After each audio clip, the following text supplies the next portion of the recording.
Salve, salve, amigos da ciência em todo mundo. Muito boa noite, muito bem-vindos a mais um Ciência Sem Fim ao vivo, direto da Zona Leste de São Paulo, hoje, dia 26 de março de 2025. São 9h17, 21h17, no horário de Brasólia. Infelizmente, hoje eu não estou em Brasólia, estou em São Paulo. Porque é muito gostoso falar horário de Brasólia em Brasólia. Dá uma satisfação na alma falar isso, tá? Então, meus amigos, estamos aqui hoje, sejam muito bem-vindos. Hoje estarei aqui sozinho, solo, para conversar com vocês sobre o incidente, acidente, tragédia, o que você queira chamar, que aconteceu com o ônibus espacial Columbia, lá no ano de 2003, e que praticamente decretou o fim da era dos ônibus espaciais. Então nós vamos conversar sobre isso. Vou falar sobre a missão, vou falar quem estava na missão. Missão muito importante, tinham 2 astronautas, aliás, no Columbia morreu o primeiro astronauta israelense da história. Ele estava no Columbia e tinha uma indiana também muito famosa que estava no Columbia. Era uma missão muito internacional, digamos assim.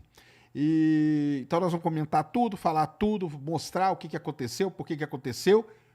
Será que o que aconteceu... Vamos tentar responder esta pergunta hoje. Será que o que aconteceu com o Columbia, lá em 2003, tem alguma relação com os astronautas que ficaram presos no espaço agora, em 2025? Será que a gente pode traçar uma relação entre isso? Entre essas duas coisas?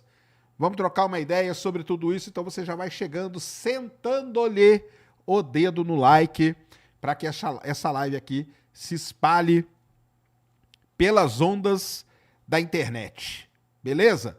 Antes da gente começar, recadinhos da paróquia. Primeiro recadinho, vocês já sabem sempre, é o seguinte, ó. Clica aqui, tem um botãozinho do lado de se inscrever, tem um botãozinho para você fazer parte do nosso clube de membros. Junte-se a nós. Então, venha e faça parte do Ciência Secreta, que é o clube de membros aqui do Ciência Sem Fim. O que você vai fazer? Você se tornou membro, você vai lá na aba comunidade, o Cris vai deixar lá um link, você vai entrar no Telegram. E no Telegram, eu entro aqui, ó, eu fico aqui no Telegram com a galera aqui, os membros aqui, ó, durante a live aqui, ó, vamos ver se alguém já falou alguma coisa. É um grupo bem legal, viu? Bem agitado, o pessoal conversa, troca uma ideia. Tá lá, ó, o Alexander já colocou lá, ó. Ó. Aqui é o grupo do aqui é o grupo do Gangbang, isso mesmo. Cara, assim, eu coloquei a foto mais famosa, né, do Columbia, que é os destroços dispostos lá no galpão onde foi feito todo o estudo detalhado do que aconteceu. É o grupo do Gangbang, né? Só tem gangbanguista. Se você não for... Gangbanguista não, cara. Big Banguista. Se você não for Big Banguista, nem venha. Nem venha. Tá? Então, entre aí agora no clube de membros do Ciência Sem Fim. Gangbanguista foi foda, né, de Alexander? Aí foi sacanagem, cara. Pô, aí foi mesmo. Muito bem. E o outro recado aqui muito importante, quem está aqui com a gente no programa de hoje é a BYD. Com certeza vocês já ouviram falar na BYD. BYD, empresa de carros elétricos, híbridos e tudo mais. Estou aqui para falar para vocês do Yuan Pro. Primeira coisa, né? Eu, todo mundo sabe, sou um defensor, embaixador, eu me autodenominei embaixador dos carros elétricos no Brasil. Para mim, tem que mudar para carro elétrico a frota das grandes cidades, porque isso pode resolver o problema do microclima de grandes cidades. O que nós vamos fazer com a bateria depois, tem tempo da gente estudar, tá? Tem tempo da gente estudar o que vai ser feito com a bateria. Mas no momento, cara, se você coloca, por exemplo, São Paulo só com carro elétrico, a gente não ia ter o problema que vai ter agora, que eu já tô ruim aqui, ó. Eu já tô ruim. Mal começou o outono e eu já tô ruim por causa disso, entendeu? Então, a eletrificação da frota, que é o que a gente chama, isso é muito importante para cidades, principalmente cidades grandes, e a BYD está aí, né, na vanguarda de toda essa mudança, de toda essa tecnologia. E vim aqui falar para vocês hoje do Yuan Pro, o Yuan Pro, que é um SUV compacto da BYD, um carro que faz de 0 a 100 em 7,9 segundos, tem um grande porta-mala, a direção dele é mais alta para você dirigir com mais segurança, E ele tem toda lá a tecnologia BYD instalada nele. Tem uma telona de 12,8 polegadas, que aquilo ali vira TV, é tela onde estão os controles e tudo mais. Para quem não sabe, né? Lembra? A gente fez um videozinho aqui no último programa do ano passado, que foi o do Operação Prato. Nós mostramos aqui eu dirigindo um BYD, que era um outro modelo. Então tá aí. A autonomia, muito importante falar da autonomia desse One Pro, que é de 380 km. Então, se você nunca dirigiu um carro elétrico, dirija. Se você não conhece um carro elétrico, conheça, porque realmente é uma das grandes revoluções e nós estamos vivendo essa revolução. Então, para conhecer aí, ó, tem um QR Code aí na tela, tem um link na descrição e vá lá para você, então, conhecer, dirija, faça um test drive num carro elétrico, você vai sentir a grande diferença. BYD, tamo junto aí, um grande abraço, pode me chamar sempre para qualquer coisa de carro elétrico, eu adoro falar de carro elétrico, eu acho que é uma das coisas que vai mudar a humanidade daqui para frente. Beleza? É isso? Muito bem, então, meus amigos, vamos começar a falar. Aí, vou contar um segredo aqui para vocês. Vou contar um segredo que eu estava contando para as meninas aqui. E como vocês são meus parças, né? Então é o seguinte, ó. Olha como que a IA pode ser um negócio muito bem utilizado, cara. Precisava falar do acidente do Columbia, né? Eu fui no ChatGPT, usei a versão 4.5 e usei aquele Deep Thinking dele. E pedi para ele montar um roteiro completinho do acidente do ano espacial Columbia em 2003. Cara, vou te falar uma coisa. Está impressionante o que ele fez, tá? Só posso falar isso para vocês. Eu li aqui, cara, não tem nada errado. Nada errado. Tá perfeito. Ele fez um negócio perfeito mesmo. Tá excelente. Vou usar aqui o que ele fez, tá? Vou usar aqui o que ele fez. E vou usar outras informações também, tá? Mas tá muito legal. De Alexander, cara, depois eu falo contigo. Eu pedi para ele fazer um roteiro de podcast só falado. Ele coloca até onde colocar as pausas, cara. Eu coloquei um artigo científico. Vou falar isso aqui antes, ó. Eu peguei um artigo, eu tô conseguindo fazer o meu sonho, hein?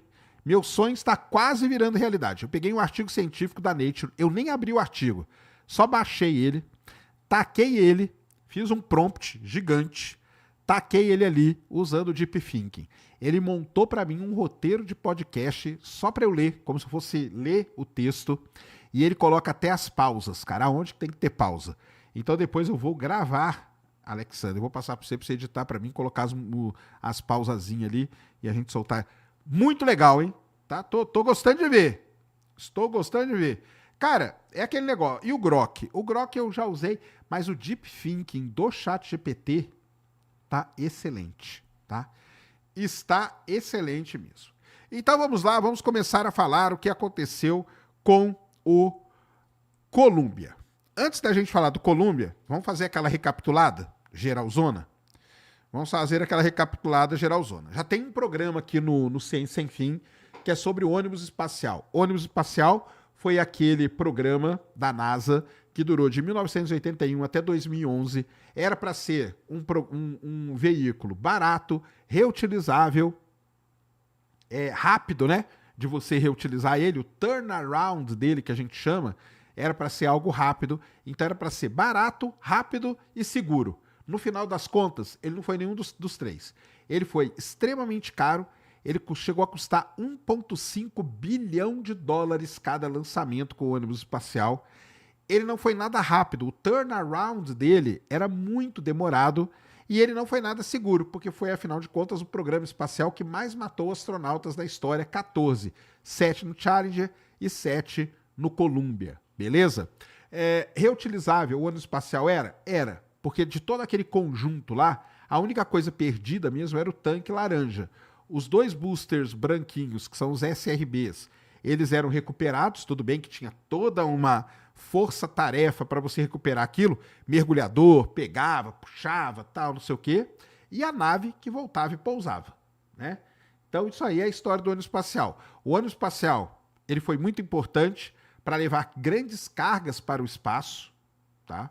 Graças ao ônibus espacial que a gente construiu a estação espacial, se não fosse o ônibus espacial, não ia construir a estação espacial. Então, ele tem um papel... O Hubble só foi lançado por causa do ônibus espacial e ele, obviamente, que a origem dele foi com a Força Aérea Americana para levar grandes satélites, principalmente satélites o quê? Militares, satélites de monitoramento, de vigília e satélites talvez com armas no espaço, beleza?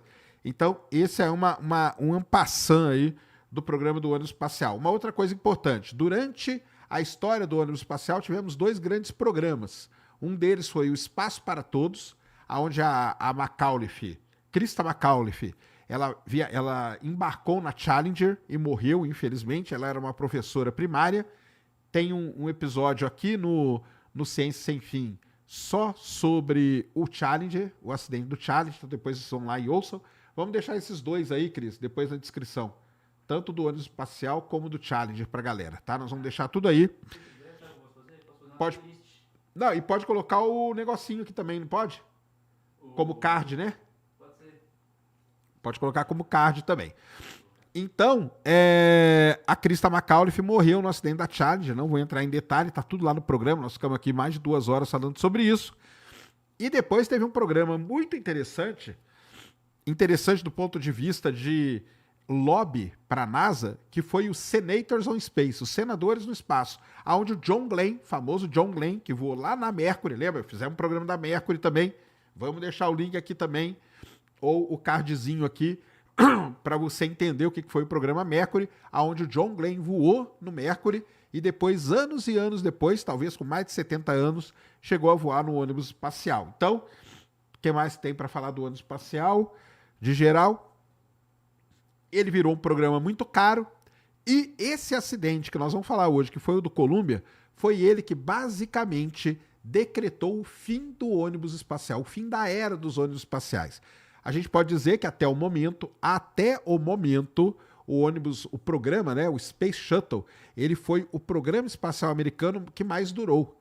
Ele durou 30 anos, de 1981 a 2011. Deixou todo o seu legado, obviamente, e agora vamos começar uma nova era, né? Será que vai dar certo ou não? Não sabemos. Enfim, e o mais importante de tudo, para mim, para esta pessoa que vos fala, o ônibus espacial foi, até o momento, a única nave espacial construída pelo ser humano. Não tem Starship, a gente não sabe como vai ser ainda. Falcon, Dragon, Orion, tudo é cápsula, tudo é P-Rocket, tá? Todos são P-Rocket, esse formatinho aí fálico que eles têm. A única nave mesmo que tinha asa, que voava não, né? Planava, vamos dizer melhor, né? Era o ônibus espacial. Tudo bem que ele planava, mas não deixava de ser belíssima de uma nave e o topo, né? O topo da tecnologia, a coisa mais linda. O lançamento do ônibus espacial era lindo, mas tem todos esses problemas, né? Que a gente falou aí. Era caro pra caramba e acabou custando a vida de 14 acidentes. Rolas voadoras, isso aí mesmo. Rolas voadoras. Rolas voadoras. Starship vai melhorar. Cara, eu vou repetir. Até o momento. O que vai acontecer daqui pra frente, meu amigo, aí é outra história, tá? Isso aí. Então vamos sentando o dedo no like. Já temos 1.500 dispositivos conectados com todos nós aqui. Muito bem. Então, o acidente do Columbia. Primeira coisa, né? Uma coisa que a gente nunca mostra aqui, mas vale a pena. Faz o seguinte, ó, Cris. Já entra aqui, ó, nesse site aqui, que é o da Wikipedia. Que é aqui que nós vamos usar bastante coisa. Deixa eu te mandar aqui.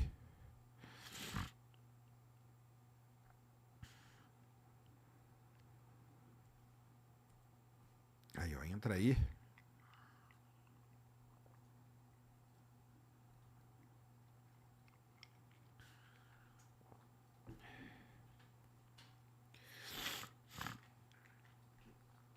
Então já clica aqui, ó, nesse negocinho aqui, ó. Isso. Essa aí é o famoso patch da missão. Então ali tá o nome dos astronautas, ó. Brown, Clark, Chawala, que é a indiana, Anderson, Ramon, tá vendo ali, ó, israelense, tá vendo a bandeirinha de Israel ali com ele? E o Makul, tá vendo?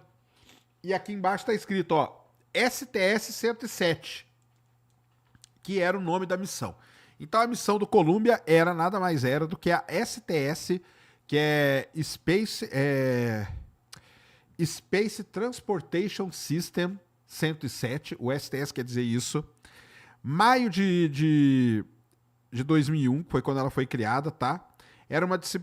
Foi considerada uma missão, ela foi considerada uma missão multidisciplinar de pesquisa em microgravidade e ciências na Terra, e fez aí investigações científicas internacionais por nada mais nada menos que 16 dias. 16 dias esses caras passaram no espaço. Coloca ali a próxima fotinho.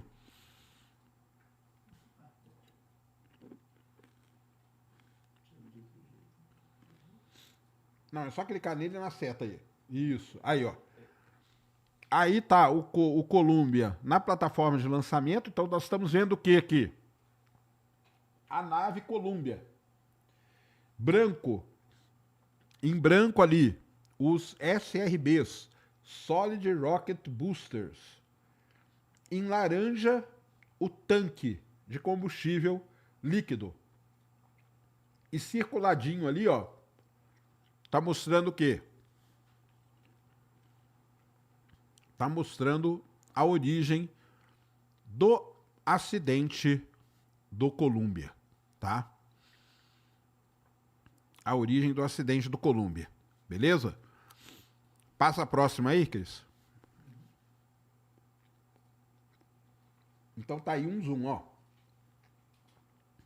Essas coisinhas aqui é que apoiavam, né, ou que prendiam a nave ao tanque. E o tanque, essa cor laranja dele, o que que era, pessoal? Isso aí era espuma. Então o tanque de combustível laranjão do Columbia, ele nada mais era do que espuma, tá? Que deu vários problemas ao longo da história dos ônibus espaciais, tá? Então nada mais era do que espuma, tá? Aí põe a próxima ali pra frente. Então tá aí, ó, os tripulantes da missão.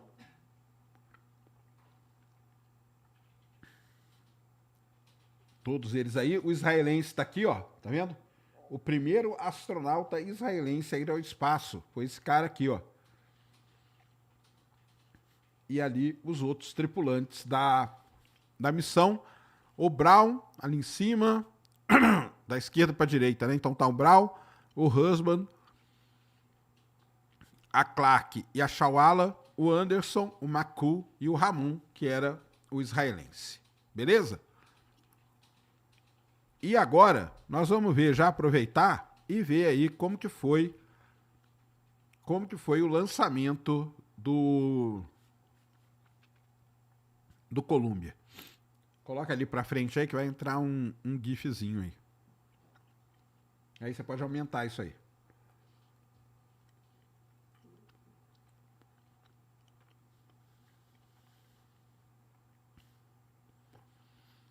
Tá aí, ó. Então, como que era o lançamento dos ônibus espaciais? Ligava primeiro o motor de combustível líquido, certo? Não tem problema? Liga o motor de combustível sólido. Lembra que nós já explicamos isso, né? Não tem problema, liga o motor de combustível sólido e manda o foguete. É interessante, né, que quando liga o motor de combustível líquido, o ônibus espacial ele vira tipo um touro antes de entrar no rodeio. Ele quer sair, né, mas ele não sai. E aí só sai quando liga o de combustível sólido. O lançamento, olhando por esse vídeo aí, aparentemente não teve problema nenhum, né? Mas teve um problemaço que nós vamos ver já já. Beleza?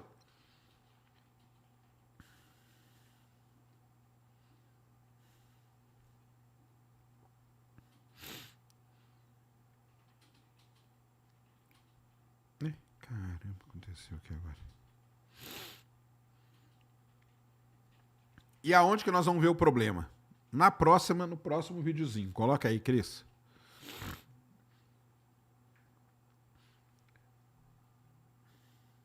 Isso, coloca aí, pode dar uma aumentada nele aí também. Olha ali o que acontece, pessoal, tá vendo? Naquele bracinho que prende o ônibus espacial ao tanque laranja, sai um pedaço da espuma e ela sai girando e acerta o bordo que a gente chama da asa esquerda do Columbia. Tá? Foi isso que aconteceu. Volta ali algumas imagens, só pra gente mostrar o que soltou ali, pessoal. Volta. Aqui, ó. Esse pedaço aqui, ó. Tá vendo esse pedaço aqui? Esse pedaço aqui é que solta e sai voando, só que voando a altíssima velocidade, e ele pega o bordo ali da asa do Columbia, e quando ele pega, ele cria um buraco, um pequeno buraquinho na asa esquerda do ônibus espacial Columbia. Beleza? Então, basicamente é isso, só para vocês terem aí uma ideia inicial do que vai acontecer. Vamos lá. Umas coisas interessantes aqui para falar para vocês. Em 1986, a gente teve o desastre da Challenger. Nós fizemos o vídeo, vamos deixar o vídeo aí ou na descrição ou nos cards para você. Então agora vamos lá, hein? Para algumas estatísticas importantes. A missão STS-107 do Columbia, ela foi o 28º voo desse orbitador, do Columbia, tá? O 113º voo da frota de ônibus espaciais e o 88º voo após o desastre da Challenger. Então a Challenger acontece em 1986, os Estados Unidos lança entre 86 e 2003 88 vezes o ônibus espacial. Então, vamos lá. 86 para 2003 são 10, 14, 17 anos, 88 voos, certo? Então, só para vocês terem uma ideia, só para vocês terem uma ideia da estatística da parada.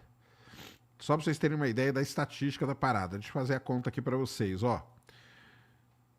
88 voos em 17 meses. Isso dá 5,5 voos. Não, em 17 anos. 5 voos por ano. Isso era muito pouco, tá, pessoal? Isso era muito pouco. O ônibus espacial foi feito para voar muitas vezes. Voar 5 vezes o ônibus espacial no ano, isso era muito, muito pouco, tá? Mas foi isso que aconteceu. Então, 17 anos depois, acontece esse grande problema aí. O grande tchan dessa missão foi o quê? Foi usar o chamado... Agora nós vamos ter que... Volta ali na Wikipedia ali, cara. Você vai ter que entrar num outro negocinho ali.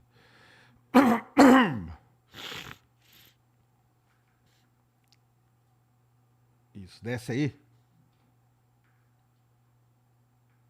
Desce. Não, volta. Ah, é que você tirou o zoom, né? Sobe aí mais um pouco. Sobe aí. Pode subir. Sobe. Aqui, ó. Onde está escrito Space Hab, aqui, ó.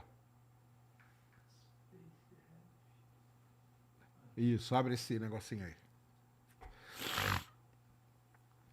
Então vamos lá, o que os ônibus espaciais eles faziam, tá? Eles levavam um equipamento dentro deles chamado Space Hab, tá? O Space Hab nada mais era do que como se fosse um módulo de uma estação espacial dentro do ônibus espacial. Ó, coloca aqui, ó, clica aqui essa figurinha aqui. Olha aí que legal, ó.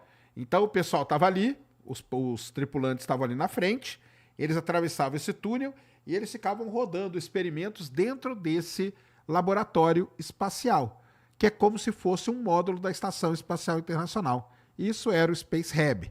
Essa missão aí, ela praticamente foi dedicada a isso. Eles iam fazer, então,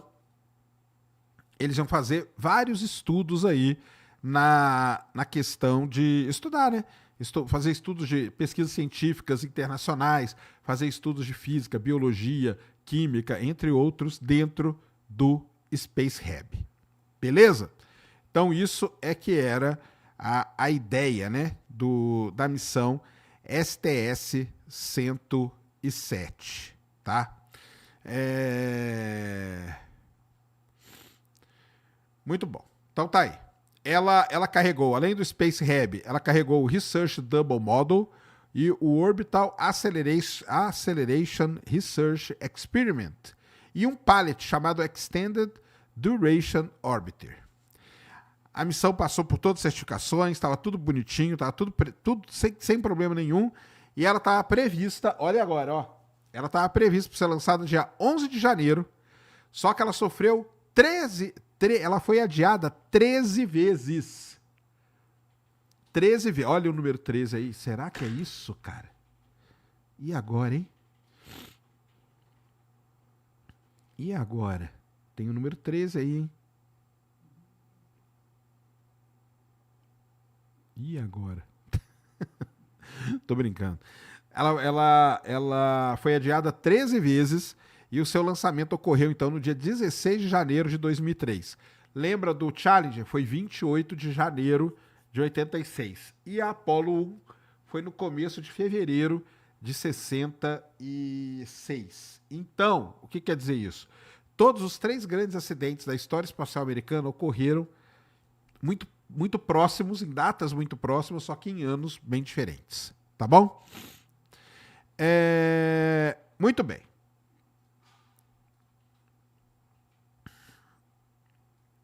Vamos falar um pouquinho, então, da queridíssima tripulação, tá? Tripulação. A tripulação era formada pelo Rick Husband, comandante, que foi coronel da Força Aérea dos Estados Unidos, piloto de teste experiente. Ele tinha 45 anos e era responsável máximo pela missão STS-107. Esse era o seu segundo voo espacial. Ele tinha voado como piloto na missão 96 em 99 e ele acoplou com a estação espacial. Ele era nascido no Texas e era conhecido por sua liderança tranquila e dedicação. Ele sonhava em ser astronauta desde jovem e ele se formou, olha só que interessante, hein? Ele se formou em 94 e só foi voar a primeira vez em 99. Essa é a vida do astronauta, cara. Isso que tem muito astronauta que nem voa, viu? Tem muito astronauta que se forma e acaba nem voando, tá bom? Então, esse aí era o comandante, o Rick Husband. O William McCool era o piloto. Ele era comandante da Marinha dos Estados Unidos e piloto naval, tinha 41 anos na época, fazia na STS-107 seu primeiro voo espacial, cabia a ele como piloto auxiliar o comandante das manobras da nave. O McCool era exímio aviador. Ele tinha mais de 2.800 horas de voo em 24 tipos de aeronaves diferentes. Ele também era reconhecido por sua personalidade serena e pelo entusiasmo em contribuir com os experimentos da missão. Mesmo sendo piloto, ele participou ativamente de várias tarefas científicas a bordo, tá? Então tá aí.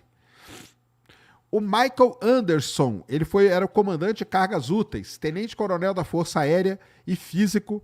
Ele tinha 43 anos, era o líder científico da missão, responsável pela coordenação dos 80 experimentos. Ele já tinha experiência espacial, ele tinha voado em 1998 na STS-89, que visitou a estação russa Mir. Ele era um dos poucos astronautas afro-americanos da sua geração. Olha aí que interessante, ó. O Michael Anderson é aquele negão que aparece ali na imagem, tá? E inspirava os colegas pela sua competência científica e vontade de aprender. Na STS-107, além de gerenciar o cronograma de pesquisas, ele integrou a equipe vermelha de trabalho, executando diversos experimentos, inclusive estudos sobre osteoporose e o experimento MEIDEX, de observação da Terra.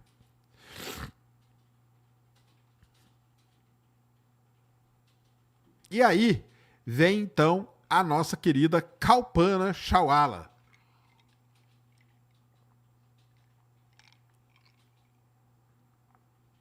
Kalpana Chawla, ela era indiana, engenheira aeroespacial nascida na Índia, mas naturalizada norte-americana. Por isso que lá na imagem ela aparece com bandeirinha americana, tá? Ela tinha 41 anos de idade. A Kaplana, ou Casey, né, como os americanos chamavam ela, foi a primeira mulher de origem indiana a viajar no espaço, tornando-se símbolo de uma representatividade para as mulheres e minorias na ciência. Ela já tinha uma missão espacial no currículo, a STS-87, em 1997, e na STS-107 ela operava experimentos de ciência dos materiais biológicos e era responsável pelo braço robótico do Columbia para eventuais operações externas. Os colegas descreviam ela como sendo extremamente dedicada e amante do voo, e ela possuía licença de piloto e um entusiasmo contagiante. Então, a história aí da Kaplana vale a pena você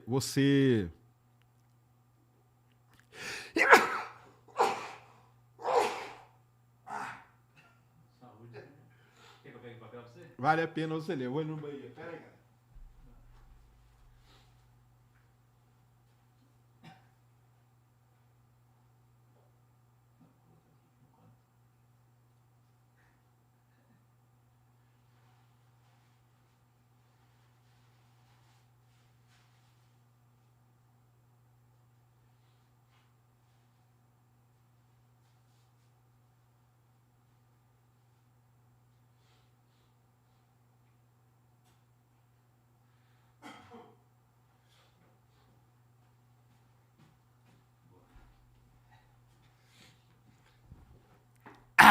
Desculpem, voltando. A história da Kaplana Chawla, da Casey, vale muito a pena vocês darem uma olhada, tá? Ela foi muito importante ali dentro da história, né? De mulheres no espaço e tudo mais. Então, vale muito a pena dar essa pesquisada aí depois, beleza? O Dave Brown era especialista de missão. Ele era médico, piloto e capitão da Marinha dos Estados Unidos. Ele tinha 46 anos. O Dr. Brown, né, era um aviador naval e cirurgião de voo. Uma combinação muito rara naquela época deles ali. Tá? Foi a primeira missão dele. Ele integrava a equipe azul de experimentos, trabalhando em pesquisa de fisiologia e participando de experimentos de ciência e física. Tá?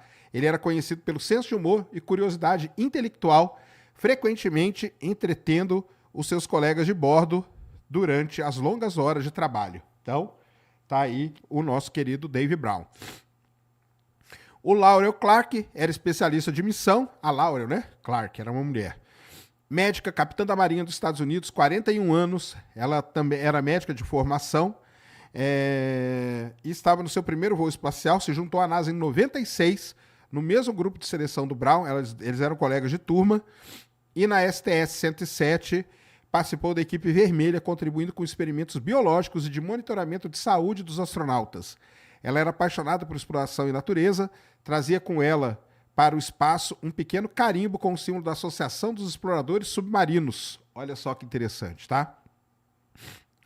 E, para terminar, o Ilan Ramon, coronel da Força Aérea de Israel, piloto de combate, 48 anos, se tornou o primeiro astronauta israelense da história a integrar a tripulação do Columbia.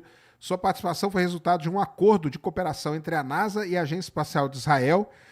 Ele era especialista de carga e ele estava ligado especialmente ao experimento Maydex sobre tempestades de areia e atmosfera. Olha aí que legal. O Ilan, né? Ele era filho de um sobrevivente do Holocausto e levou consigo diversos itens de significado cultural e histórico, incluindo um desenho feito por um menino vítima do Holocausto intitulado Paisagem da Lua. Sua presença na missão era motivo de grande orgulho de Israel e ele era muito querido pela tripulação. Todos apreciavam seu senso de humor e humildade. Beleza? Então, isso aí, para vocês terem aí bonitinho, a tripulação dos nossos queridos do nosso querido voo do Columbia, o STS-107. Show de bola até aí?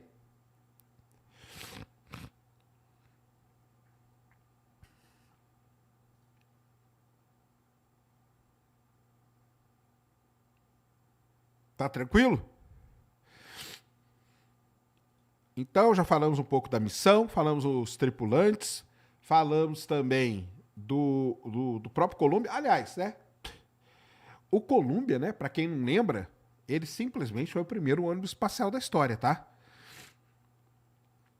Então ele voou lá em 1981 e voou várias vezes, né? Tá? A gente leu, a gente viu aqui, né? Quantos voos ele fez. E nada mais é do que o primeiro ônibus espacial da história, é o Columbia. Tirando o Enterprise, né? Que a gente não conta muito, o Columbia é o que foi o primeiro ônibus espacial da história.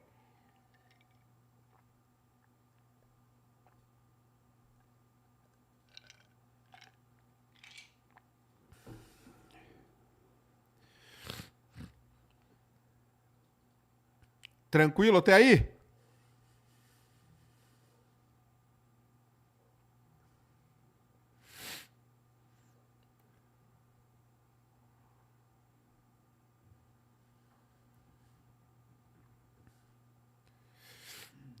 Muito bem, então. Então vamos falar um pouco agora da missão, né?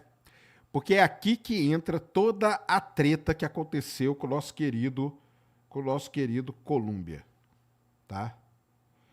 O que vai acontecer com o Columbia? Como vocês viram ali, na hora que ele foi lançado, ele sofre aquela questão lá. A espuma que prendia, né, o ônibus espacial ao tanque laranja, um pedaço da espuma ele solta naquela região, voa, bate na asa e quebra a asa. Do mesmo jeito que o Challenger tem o relatório,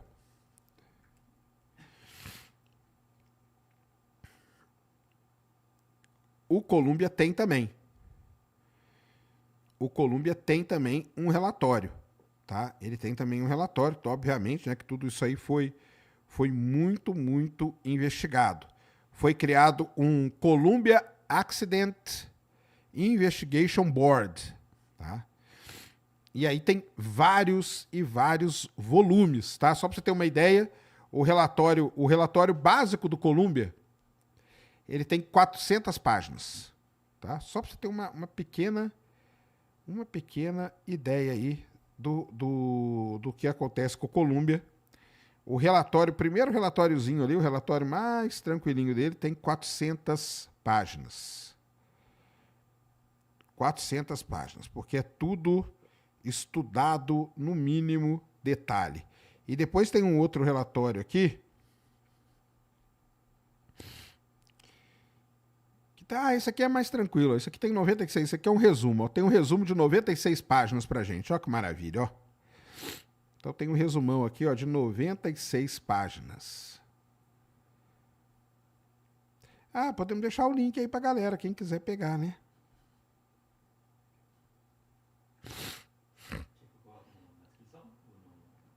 Vou mandar vou mandar o link aqui pra você.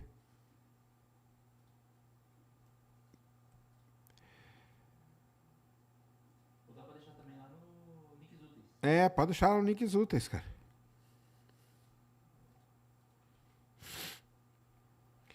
É que tudo que você pega da NASA, tal, não sei o que, eles contam, é legal porque eles contam um pouco da história do ônibus espacial e tudo mais, eles vão falar tudo que aconteceu, o que não aconteceu.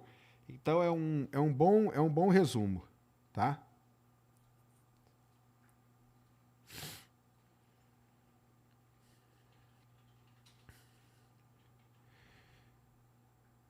É um bom resumo.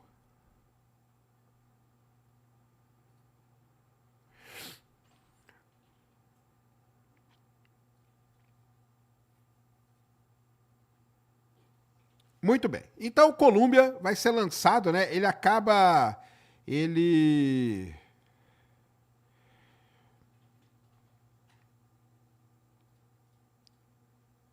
Ele foi lançado às 10h39 da manhã, lá do PAD 39A, lembra do nosso querido PAD 39A, do dia que a gente já falou aqui, né?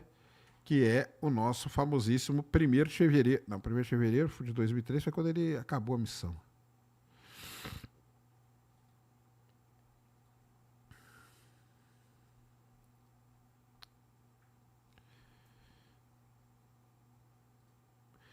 16 de janeiro de 2003, né? Foi quando ele foi lançado, durou 16 dias e terminou dia 1º de fevereiro com o acidente. O acidente foi 1º de fevereiro, tá? Agora vamos falar um negócio aqui muito importante. Então vamos lá. Foi a primeira vez que isso aconteceu na história do ônibus espacial? Não foi, tá? E aí é que entram várias discussões a respeito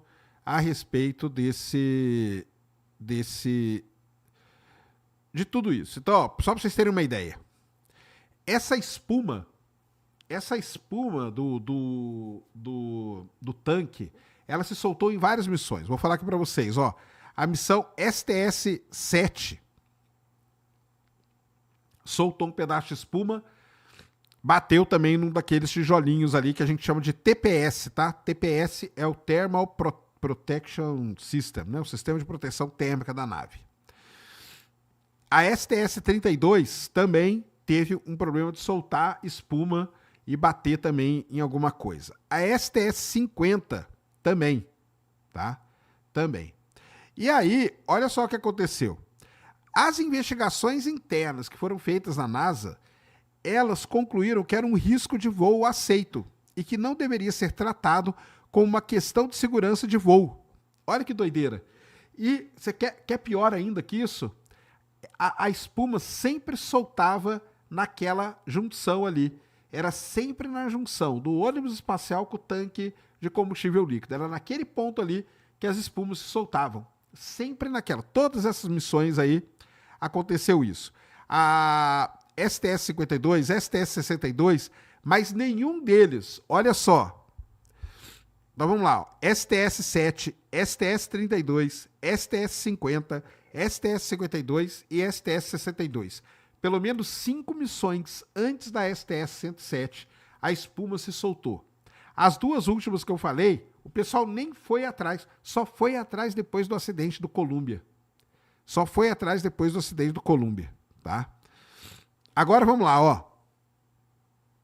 Na STS-112, que foi em outubro de 2002, um pedaço de espuma naquele mesmo lugar ali se separou, tá? E atingiu o anel de fixação, perto da parte inferior do SRB, criando um amassou 10 centímetros, cara. E 8 centímetros de profundidade, tá? Então é assim. Muita gente fala, né, que foi, digamos, uma certa, que eu posso dizer, negligência? Pode ser. Porque era algo que já acontecia muito, tá? Já vinha acontecendo em várias e várias missões do ônibus espacial. Em várias e várias missões do ônibus espacial. Negligência, né? Então, assim, eu acho que é negligência, porque os caras tinham que ter parado tudo e estudado. Por que não para? Aí entra uma questão que a gente acompanhou agora com a volta dos astronautas, que é a seguinte. Política, meu amigo. O ônibus espacial ele tinha que voar. Ele não podia ficar parado. Ele já tinha ficado parado 2 anos no acidente do Challenger. Ele fez 5 voos por ano. Isso era muito, muito pouco para o ônibus espacial. Então, ele tinha que voar. E você não podia ficar parando o ônibus espacial por qualquer probleminha que dava. O problema, uma hora esse problema vira um problema fatal, como aconteceu com Columbia. Mas é isso que ia acontecer.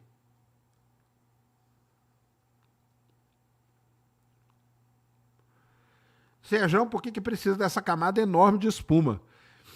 Essa espuma, cara, é a espuma que protege ela tem uma proteção térmica muito grande, então ela aguenta, né? Ela tem uma resistência térmica muito grande. E outra, né? Você não pinta. Lembra que nas primeiras pintavam e depois eles viram que a tinta pesava? Então, o lance não era pintar. E foi o material mais leve e mais resistente que eles encontraram para fazer aquele tanque foi espuma. E quer saber o mais legal? Está sendo usado agora de novo. O SLS usa exatamente a mesma coisa, tá?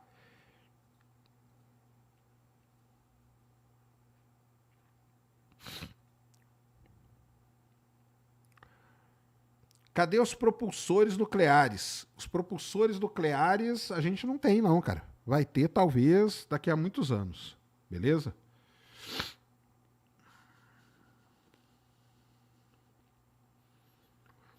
X-37B, curiosidade, não é da NASA, tá? Ele é da Boeing, beleza?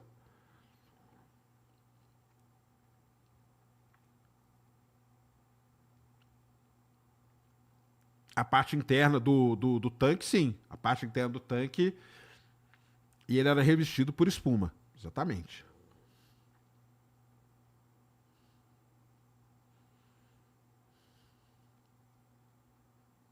Beleza? Então é isso. Ah, e agora vem uma coisa muito legal para falar do tal do TPS. O TPS era como que a gente fala? O sistema de proteção térmica do ônibus espacial. Ele era um sistema de proteção ablativo. O que é um sistema de proteção ablativo? À medida que o ônibus espacial vem entrando pela atmosfera, aquele material vem esquentando muito, ele vai desmanchando. À medida que ele esquenta, ele desmancha e vai embora. Por que ele faz isso? Para levar o calor para longe do ônibus espacial. E aí fica a temperatura tranquila ali. Entendeu? Então toda vez que você vê ablativo, é isso que você tem que pensar. Ablativo vem derretendo, vem esquentando e vai se desmanchando. Beleza?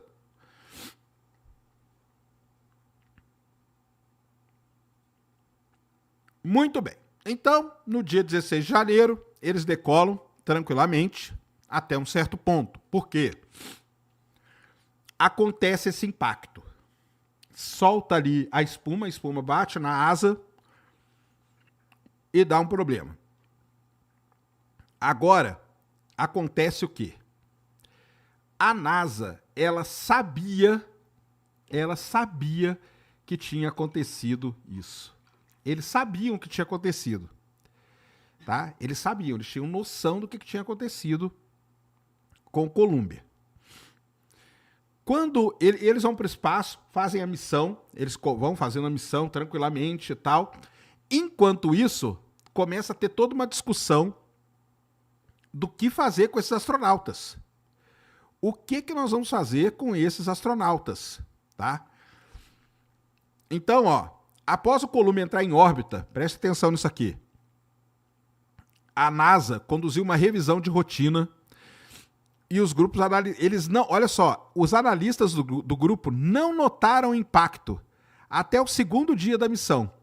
Nenhuma das câmeras que registraram o lançamento tinha uma visão clara dos destroços atingindo a asa, deixando o grupo incapaz de determinar se tinha atingido ou não.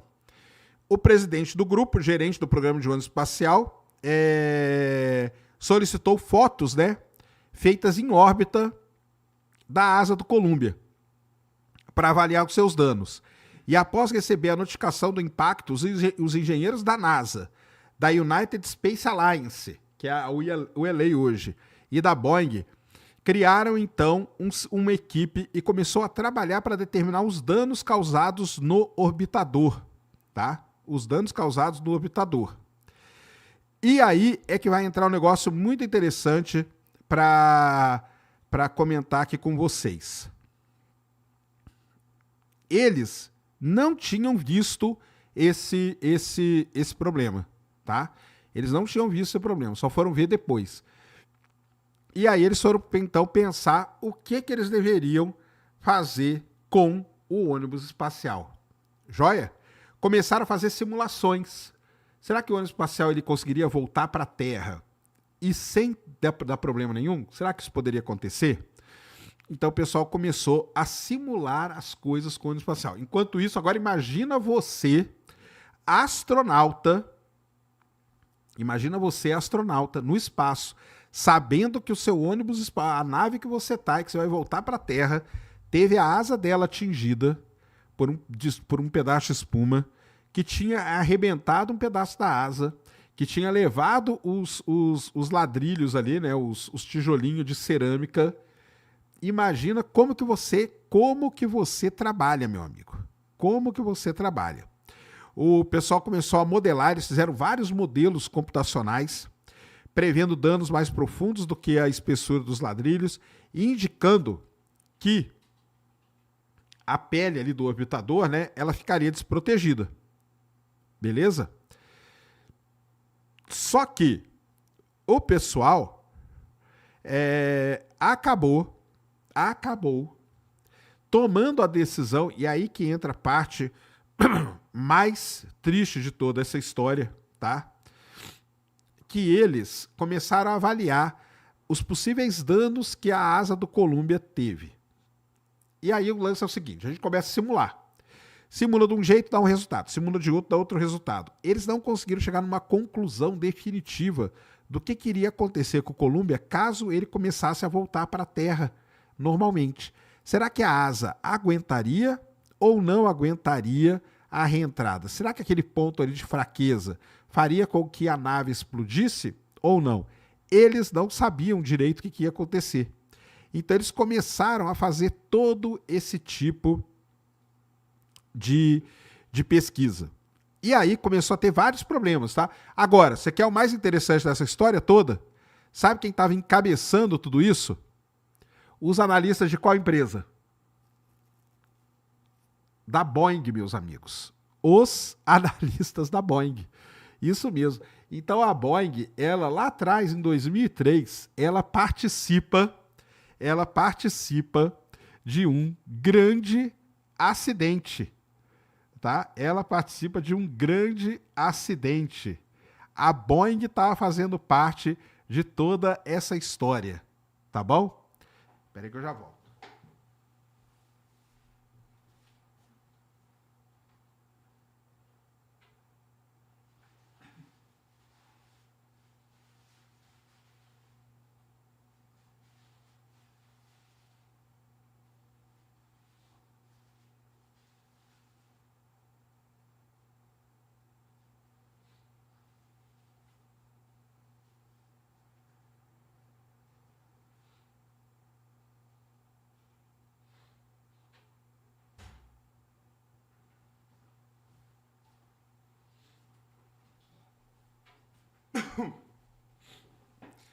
Então, prestem atenção como que a história se repete. Os caras lançam o Columbia. Bate o pedaço da espuma, bate na asa. Os caras demoram 2 dias para perceber que bateu. Quando chegava... uma coisa importante que eu ia falar que é o seguinte. Quando o ônibus espacial ele ia para o espaço, obviamente, quando ele chegava no espaço, a primeira manobra que ele fazia era essa aqui, ó. Quer ver, ó?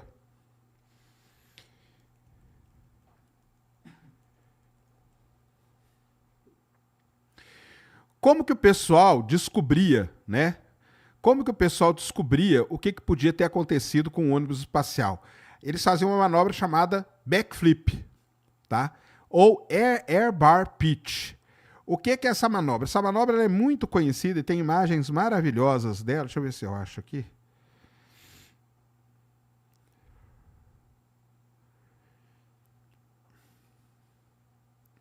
A manobra era basicamente o quê?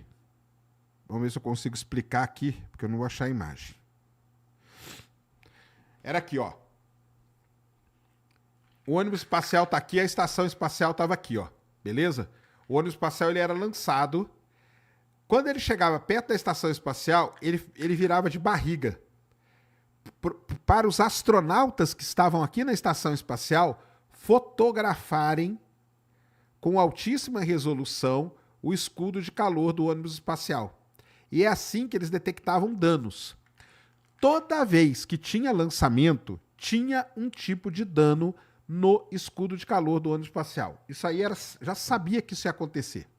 A questão toda era, será que esse dano ele iria causar um problema na reentrada ou não? Então ele virava, fazia esse backflip, os astronautas fotografavam tudo, e com o resultado dessas fotos, aqui em terra, o pessoal começava então a fazer as simulações de como poderia ser a reentrada. Será que vai causar problema ou não? Punha lá no computador e simulava a reentrada. Não vai ter problema, tal, não sei o quê. E assim foi indo. Até que chegou no Columbia. Quando chegou no Columbia, bateu na asa. A asa é uma estrutura muito importante, principalmente na hora que está reentrando. A asa, que ela sofre uma tensão maior do que na barriga, né? Porque na barriga está tudo espalhado ali. E começou toda uma discussão. Olha que isso é muito interessante na exploração espacial. A mesma discussão que a gente acompanhou entre junho e setembro do ano passado, nós acompanhamos lá atrás, em 2003. Começou toda uma discussão. O que nós vamos fazer? Será que o ônibus espacial vai resistir? Será que ele não vai resistir? Será que ele vai explodir? Não vai? Será que os astronautas podem voltar? O que nós vamos fazer? Começou todo um trabalho que durou aí, só que lá no caso, você tinha 16 dias para tomar essa decisão. 2 já tinham sido comidos, porque eles demoraram 2 dias para identificar ali o dano na asa. Entendeu? Então essa é uma questão muitíssimo importante dentro dos ônibus espaciais, tá bom? E não se esqueçam que quem estava envolvido nessa história toda era ninguém mais, ninguém menos do que a NASA. A Boeing. Tá? A Boeing.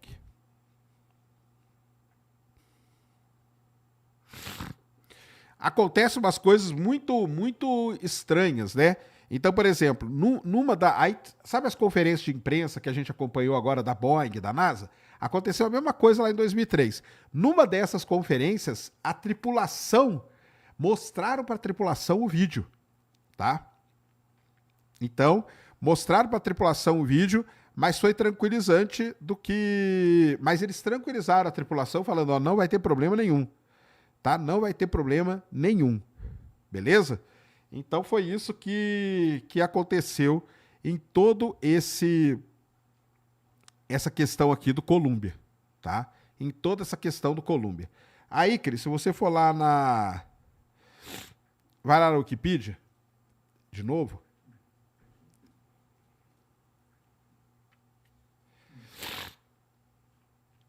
Põe aqui pra gente na setinha, porque aí vai ter que achar onde que tá o que eu quero mostrar pra você.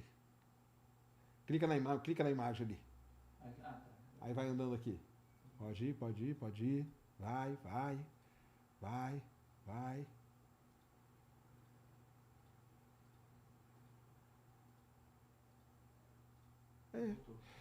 Então vai lá no Wikipedia mesmo. Vai descendo aí.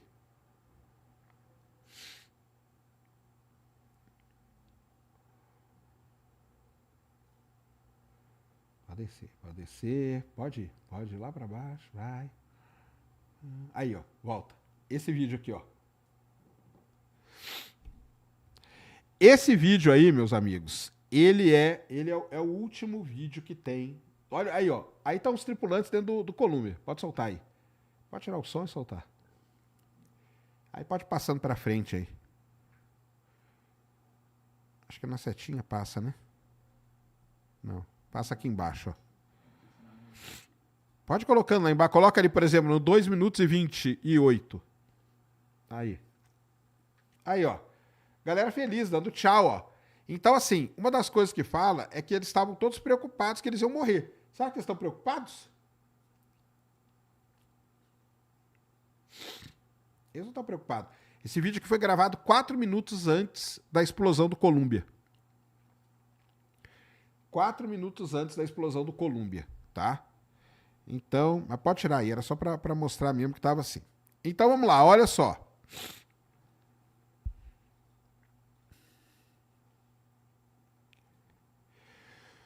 O diretor de voo, ele mandou um e-mail para o husband e para o McCool no dia 23 de janeiro. E ele falou o seguinte, ó, vou ler aqui para vocês, tá? Agora, façam o seguinte exercício. Vocês estão dentro de um ônibus espacial e vocês vão receber a seguinte notícia. Durante a subida, em aproximadamente 80 segundos, a análise fotográfica mostra que alguns detritos da área do ponto de fixação do bipé, aquilo lá que eu mostrei, se soltaram e impactaram com a asa esquerda do orbitador na área de transição para a asa principal, criando uma chuva de partículas menores. O impacto parece ser totalmente na superfície inferior e nenhuma partícula é vista atravessando a superfície superior da asa. Olha aí o que ele está escrevendo para os tripulantes, meus amigos. Especialistas revisaram a fotografia de alta velocidade e não há preocupação com danos ao RCC ou aos ladrilhos ali, ou aos tijolinhos de cerâmica. Vimos esse mesmo fenômeno em vários outros voos e não há absolutamente nenhuma preocupação com a entrada. Isso é o diretor de voo da NASA mandando um e-mail para os tripulantes do Columbia. Tá certo? Foi isso aí que aconteceu. Agora, imagina você recebendo esse e-mail. Como que você iria ficar, né? Mas estava escrito ali, está escrito aqui, ó, não há absolutamente nenhuma preocupação com a entrada. A tripulação recebeu o vídeo mostrando. Em 26 de janeiro, a equipe de avaliação de detritos concluiu que não havia preocupações de segurança com o impacto dos destroços. Tá? O relatório da equipe criticou a equipe... Olha aí, ó, como começa. Ó. O relatório dessa equipe criticou a outra equipe, que é a equipe de gerenciamento de missão, por afirmar que não havia preocupações de segurança antes que a investigação da equipe de avaliação de detritos fosse concluída. Em 29 de janeiro,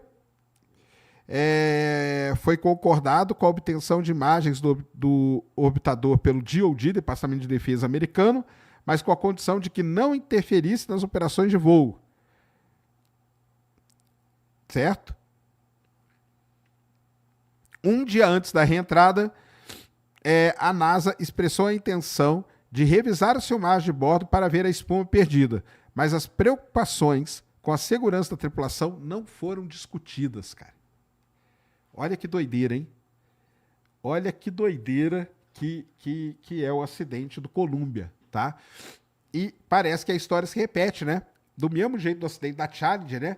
Um monte de erro um em cima do outro, tá?